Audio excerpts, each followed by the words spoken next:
আবার চলে আসলাম একটা নতুন জলখাবারের রেসিপি নিয়ে। খুব ইজি একদম। এখানে আমি 1 কাপ দুধ নিয়েছি, গরুর দুধ।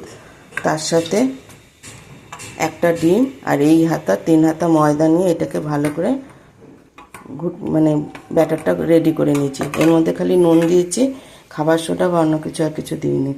আর এখানে 2টো ডিমকে পেঁয়াজ দিয়ে কুচিয়ে এরকম ভালো করে ঘুটে নিয়েছি। এবার আমি ফ্রাই প্যানে একটুখানি তেল, একদম 1 ফোঁটা তেল দিয়ে দেব। দিয়ে 1 হাতা ব্যাটার, এই যে পুরো পাটিসাপটার মতো ব্যাটারটাকে পাতলা গুলতে হবে, আর এরকম পাতলা করেই দিতে হবে।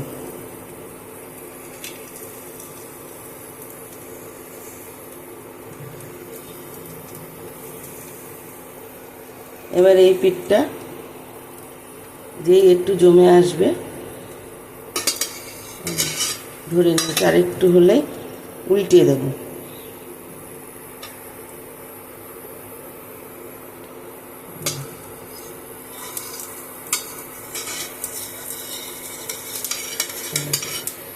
এই পিঠটা উল্টে দিলাম।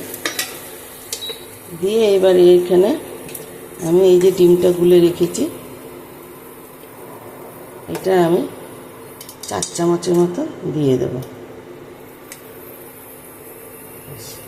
দিয়ে এটাকে মাখিয়ে নিলাম ভালো করে।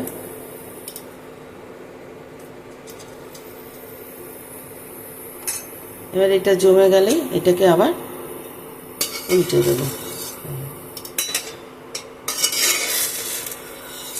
এই পিঠটা একটু ভাজা ভাজা হলে এই পিঠটা আবার উল্টে দেব। দিয়েই আমার রেডি সকালের জলখাবার।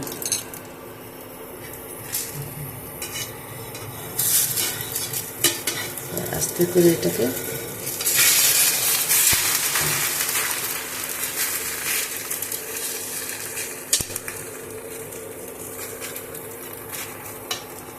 হয়ে গেল আমার সকালের জলখাবার রেডি। এবং তোমাদের ভালো লাগলে অবশ্যই করে খেয়ে দেখো, আশা করি ভালোই লাগবে। খুব চটজলদি হয়ে যায়, বাচ্চারাও ভালো খাবে। আর ভালো লাগলে লাইক কমেন্ট শেয়ার করো, সাথে থেকো। রাখছি, টাটা।